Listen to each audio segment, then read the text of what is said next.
تو حضرت مریم اللہ کی عبادت کرتی تھیں. تو ایک دن فرشتہ آیا. سورہ مریم میں اس کو بہت تفصیل سے بیان کیا ہے, وہیں ہم انشاءاللہ اس کی تفصیل بیان کریں گے. یہاں جتنی ہیں, کیونکہ ابھی میں نے بار بار آپ کو بتایا کہ ہم نے قرآن کے متن کو فوکس کرنا مقصد ہے کہ جب آپ قرآن تراویح میں سنیں تو آپ کو سمجھ میں آئے, یہ آیتیں سمجھ میں آئیں آپ کو. فرمایا اس وقت کو یاد کرو جب فرشتوں نے حضرت مریم سے کہا تو جبریل علیہ السلام نے اکیلے, لیکن جبریل علیہ السلام کو فرشتوں سے تعبیر کیا گیا ہے کیونکہ اس میں جنس کے طور پر سارے فرشتوں نے نہیں, فرشتوں کی ایک جنس تھی جبریل, تو وہ بھی گویا فرشتوں کے نمائندے تھے, اللہ کے نمائندے اور فرشتوں کے نمائندے, تو اس لیے ان کو فرشتوں سے تعبیر کیا گیا, ورنہ حقیقت میں وہ ایک تھے. اور اس بات کا بھی امکان ہے کہ جبریل علیہ السلام کے ساتھ اور بھی فرشتے ہوں, لیکن سورہ مریم سے پتہ چلتا ہے کہ جبریل علیہ السلام انسانی شکل میں آئے تھے حضرت مریم کے پاس, اور مرد کی شکل میں آ کے انہوں نے ان کو خوشخبری سنائی, جس سے وہ ڈر بھی گئیں کہ یہ کوئی برائی کی نیت سے تو نہیں آیا. تو انہوں نے فرمایا کہ میں اللہ کا فرشتہ ہوں, میں انسان نہیں. کہا کہ اے مریم ان اللہ یبشرک بکلمۃ منہ, اللہ تمہیں خوشخبری سناتے ہیں کلمے کی جو اس کی طرف سے ہوگا, اسمہ المسیح, جیسے اللہ نے حضرت یحییٰ کا نام پہلے ہی رکھ دیا پیدائش سے پہلے, تو حضرت عیسیٰ کا نام بھی پہلے رکھ دیا, المسیح, کا نام ہوگا مسیح. یہ لقب ہے حضرت مسیح, نام تو عیسیٰ ہے, لقب مسیح. مسیح کیوں کہا جاتا ہے, اس کے بہت سارے علماء نے اس کی وجوہات بیان کی ہیں. راجح باتیں دو ہیں, ایک تو یہ مسح سے نکلا ہے, مس کا معنی چھونا, تو وہ چھوا کرتے تھے. ظاہر ہے برس کے مریض کو ہاتھ لگایا وہ ٹھیک ہو گیا, مادرزاد نابینا کو ہاتھ لگایا وہ ٹھیک ہو گیا, تو مس سے نکلا ہے. بعض نے کہا ہے کہ یہ سیح فی الارض سے ہے, زمین میں چلنا پھرنا. تو حضرت مسیح علیہ السلام قرب قیامت میں جب نازل ہوں گے تو پوری دنیا کا سفر کریں گے, کیونکہ مسلمانوں کے کمانڈر بن کے نازل ہوں گے, پوری دنیا کا سفر کریں گے, اس لحاظ سے ان کو مسیح کہا گیا. واللہ اعلم. عیسیٰ, جو عیسیٰ ان کا نام ہوگا ابن مریم, ان کا نام ہی عیسیٰ ابن مریم ہوگا. وجیہاً فی الدنیا, دنیا میں بھی عزت دار ہوں گے, والآخرتی, اور آخرت میں بھی عزت دار ہوں گے, ومن المقربین, اور اللہ کے مقرب بندوں میں سے ہوں گے, اور ان کو اللہ ایسے ایسے معجزے دے گا. ویکلم الناس فی المہدی, وہ لوگوں سے ہم کلام ہوں گے ماں کی گود میں بھی, وکہلاً, اور ادھیڑ عمر میں بھی, ومن الصالحین, اور نیک لوگوں میں سے ہوں گے. حضرت مریم حیران ہو گئیں, ربی قالت ربی انا یکون لی ولد, میرے کہاں سے بچہ ہو گیا, میرے کیسے لڑکا ہو جائے گا. ولم یمسسنی بشر, مجھے تو کسی انسان نے ہاتھ تک نہیں لگایا, نہ کوئی ناجائز طریقے سے میرے پاس آیا, نہ کوئی جائز طریقے سے میرے پاس آیا, نہ میں نے نکاح کیا.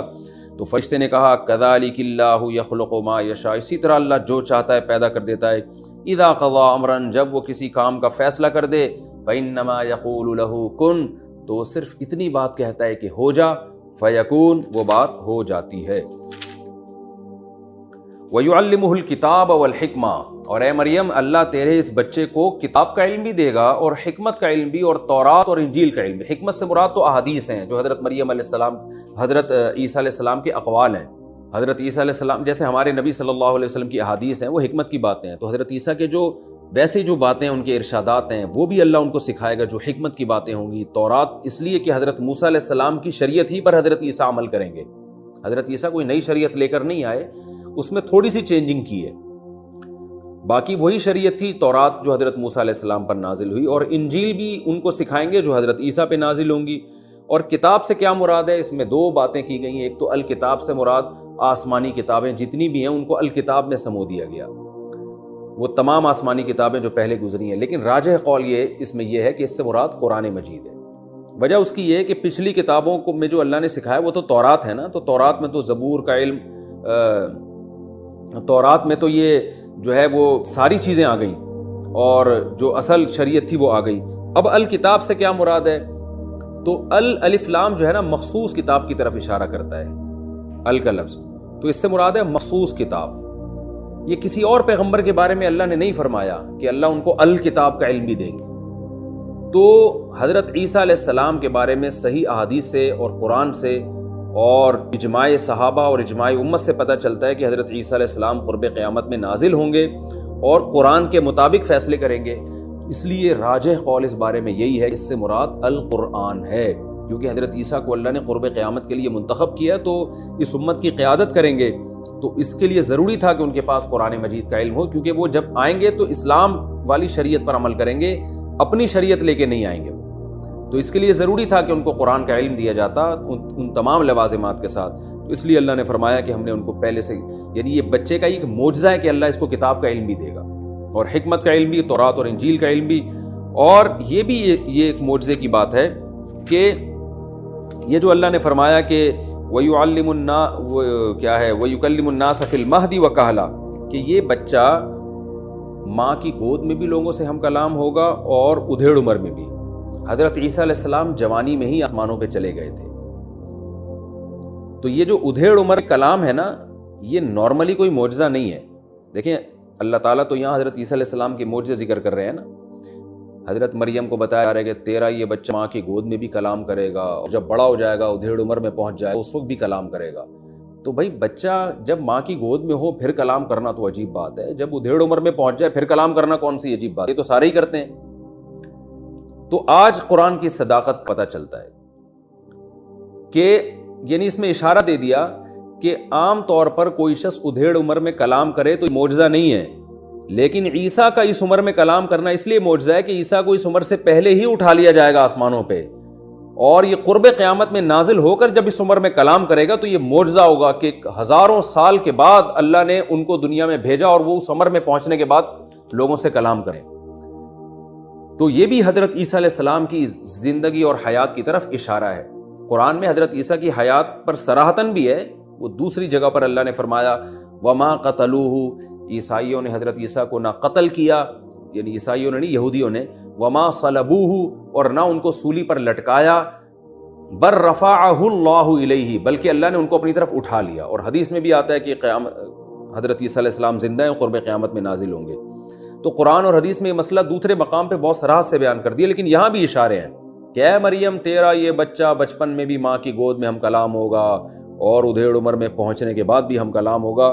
تو اس وقت تو حضرت مریم کو بھی اندازہ نہیں ہوا گو کہ اللہ نے اس میں کیا خوشخبری سنائی اور کیا معجزے کا تذکرہ کیا ہے، لیکن جب حضرت عیسیٰ آسمانوں پہ زندہ اٹھے ہیں تو پھر دنیا کو پتہ چلا کہ اس آیت کا مطلب کیا ہے، اور حضرت عیسیٰ کا ادھیڑ عمر میں پہنچ کے لوگوں سے ہم کلام ہونا یہ واقعی ان کا ایک معجزہ ہوگا. تو یہاں بھی ایسا ہی ہے وَيُعَلِّمُهُ الْكِتَابَ وَالْحِكْمَةَ، اے مریم اللہ تیرے بچے کو کتاب کا علم بھی دے گا، یعنی قرآن کا جو صحیح جو راجح تفسیر ہے اس کے مطابق، وَالْحِكْمَةَ وَالتَّوْرَاةَ وَالْإِنْجِيلَ، اور تورات کا علم بھی دے گا اور انجیل کا علم بھی دے گا، وَرَسُولًا إِلَىٰ بَنِي إِسْرَائِيلَ، اور اسے بنی اسرائیل کا رسول بنا کے بھیجے گا. وہ رسول کیا کہے گا لوگوں سے، انی قد جئتکم بآیۃ من ربکم، لوگو میں معجزوں کے ساتھ آیا ہوں، نشانیوں کے ساتھ آیا ہوں، اور ایسی ایسی نشانیاں میں لے کر آیا ہوں کہ تم حیران ہو جاؤ گے. بعض علماء کی رائے یہ ہے کہ جتنے معجزے حضرت عیسیٰ علیہ السلام کو دیے گئے اتنے کسی کو نہیں دیے گئے. اللہ نے ہر پیغمبر کو جزوی فضیلت دی ہے نا، جیسے حضرت موسیٰ کو کوہ طور پہ بلا کے ہم کلام ہوئے، حضرت آدم علیہ السلام کو تمام انسانوں کا باپ بنایا، حضرت نوح علیہ السلام کو عمر بہت لمبی دی، یوسف علیہ السلام کو حسن بہت دیا، ہمارے نبی کو تو ساری دنیا کے سارے انسانوں کی طرف پیغمبر بنا کے بھیجا. تو ہر نبی کو اللہ نے ایک الگ سے وصف دیا ہے. تو حضرت عیسیٰ علیہ السلام کا جو وصف تھا وہ معجزوں کی کثرت اور معجزوں کی نوعیت بھی بہت ہی عجیب، یعنی وہ کام جو بالکل ناممکن سمجھے جاتے ہیں. لاٹھی کو سانپ بنانا حضرت موسیٰ علیہ السلام بناتے تھے، لیکن اس کو ناممکن نہیں سمجھا جاتا، جادوگر یہ کام کر رہے ہوتے ہیں، حقیقت میں نہیں کرتے، نظر کا دھوکہ دیتے، لیکن بظاہر ایسا لگتا ہے. لیکن عیسیٰ ابن مریم کو وہ معجزے دیے گئے جو جادوگر بھی نہیں کرتے، یعنی دھوکہ دینے کے لیے بھی وہ جادو نہیں کیا جا سکتا، نظروں کو دھوکہ دینے کے لیے ایسے معجزے دیے گئے. وہ کیا معجزے تھے؟ حضرت مریم کو بتایا جا رہا ہے کہ یہ عیسیٰ جب نبی بنیں گے تو یہ لوگوں سے، یعنی جب پیدا ہوں گے اور جوان ہوں گے تو لوگوں سے یہ کلام کریں گے اور یوں کہیں گے انی اخلق لکم، کہ لوگوں میں تمہارے لیے بناؤں گا من الطین، مٹی کے گارے سے، کہیئۃ الطیر، ایک پرندہ کی شکل بناؤں گا، فانفخ فیہ، اور اس میں پھونک ماروں گا، فیکون طیرا باذن اللہ، اللہ کے حکم سے وہ حقیقت میں پرندہ بن کے اڑنے لگے گا. یہ تو ممکن ہی نہیں ہے. وَأُبْرِئُ الْأَكْمَحَ وَالْأَبْرَصَ، پیدائشی نابینا جس کو میڈیکل سائنس فیل ہو چکی ہے، آج بھی میڈیکل سائنس یہ کہتی ہے پیدائشی نابینا کی بینائی واپس نہیں لوٹائی جا سکتی، تو میں پیدائشی نابینا کو شفا دوں گا، کوڑ کے برس کے مریض کو شفا دوں گا، اور مردوں کو زندہ کروں گا، اور یہ تمام کام باذن اللہ، اللہ کے حکم سے ہوں گے. کیا مطلب؟ یہ میں نہیں کر رہا، یہ میرے ہاتھ پہ اللہ کر رہا ہوگا. یعنی یہ اس لیے بتا دیا تاکہ لوگ مجھے خدا نہ سمجھنا شروع کر دیں، میرے پاس اختیارات نہیں ہیں، یہ سارے کام اللہ کے حکم سے ہو رہے ہوں گے. وَأُنَبِّئُكُم بِمَا تَأْكُلُونَ، اور تم گھر میں کھانا کھا کے آؤ گے، میں تمہیں بتا دوں گا تم نے کیا کھانا ہے، غیب کی خبر دوں گا. وَمَا تَدَّخِرُونَ، اور گھر میں تم جو چھوڑ کر آؤ گے نا، ذخیرہ کرو گے، وہ بھی میں تمہیں بتا دوں گا. إِنَّ فِي ذَلِكَ لَآيَةً لَكُمْ إِن كُنتُم مُؤْمِنِينَ، اس میں تمہارے لیے نشانی اگر تم ایمان لانا چاہتے ہو، یہ اس کی علامت ہے کہ واقعی میں اللہ کا سچا پیغمبر ہوں۔ وَمُصَدِّقًا لِمَا بَيْنَ يَدَيَّ مِنَ التَّوْرَاةِ، اور میں تمہارے پاس جو تورات ہے اس کی تصدیق کروں گا، کیونکہ اگر میں اس کا انکار کروں تو ایک نئی آزمائش ہے نا، ایک بات بھی غلط ہے اور ایک نئی آزمائش کہ وہ والے نبی صحیح تھے یا یہ والے، تو ہر بات والا نبی پہلے والے پیغمبر کی تصدیق کرتا ہے تاکہ لوگ آزمائش میں آئیں۔ تو اس لیے مصدقا لما بین یدی من التوراۃ، جو تورات تمہارے پاس ہے نا میں اس کو سچا قرار دوں گا، اسی پر تمہیں چلاؤں گا۔ ولیحل لکم بعض الذی حرم علیکم، اور ایک انعام میرے ذریعے سے اللہ تم پر یہ بھی کرے گا کہ کچھ چیزیں جو تم پر حرام ہو گئی تھیں میں ان کو حلال کر دوں گا۔ بنی اسرائیل کی بدعمالیوں کی وجہ سے کچھ چیزیں بنی اسرائیل پر اللہ نے حرام کر دی تھی، جیسے ہفتے کے دن شکار ان پر حرام ہو گیا تھا، اور اونٹ کی اور گائے کی چربی وغیرہ ان پر حرام ہو گئی تھی ان کے گناہوں کی وجہ سے، تو یہ میں تم پر حلال کر دوں گا۔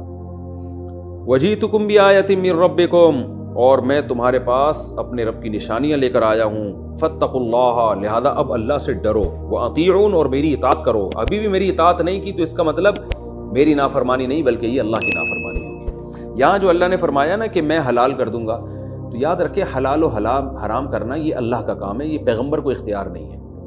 قرآن مجید میں دوسری جگہ پر اللہ نے صاف فرمایا لما تحرم ما احل اللہ لک، اے نبی آپ کیسے حرام کر دیں گے اس چیز کو جو اللہ نے حلال کی ہے۔ تو نبی صلی اللہ علیہ وسلم کو جب یہ اختیار نہیں تھا تو حضرت عیسیٰ کو کہاں سے؟ تو اس کو نسبت مجازی کہا جاتا ہے۔ حضرت عیسیٰ نے کہا میں حلال کروں گا، مطلب یہ کہ حلال تو اللہ کرے گا، میں اس حلت کو بیان کر دوں گا، تو بظاہر ایسا لگے گا جیسے میں حلال کر رہا ہوں، اس کو مجازی نسبت کہتے ہیں، حقیقت نہیں ہے۔ اسی طرح یہاں جو یہ آ رہا ہے ابری الاکمہ، میں کوڑ کے مریض کو، میں نابینا کو آنکھیں دے دوں گا، تو میں نہیں دوں گا، دے گا اللہ، تو میری طرف نسبت اس لیے کہ ذریعہ میں بن رہا ہوں۔ تو حقیقت میں معجزہ ہو یا کرامت ہو، اس کی تمام تصرفات اللہ کے ہاتھ میں ہوتے ہیں، اس میں پیغمبر کا دخل بالکل بھی نہیں ہوتا، یہ خوب سمجھ لیں۔ اگر کوئی یہ سمجھتا ہے کہ پیغمبر اپنے اختیار سے چاند کے 2 ٹکڑے کر رہے ہیں یا پیغمبر اپنے اختیار سے مردے کو زندہ کر رہے ہیں، اللہ نے ان کو مردے کو زندہ کرنے کا گویا اختیار دے دیا ہے، تو یہ شرک ہے، کفر ہے، یہ بالکل حرام ہے۔ قرآن میں جگہ جگہ اس شرک کی اور کفر کی نفی ہے۔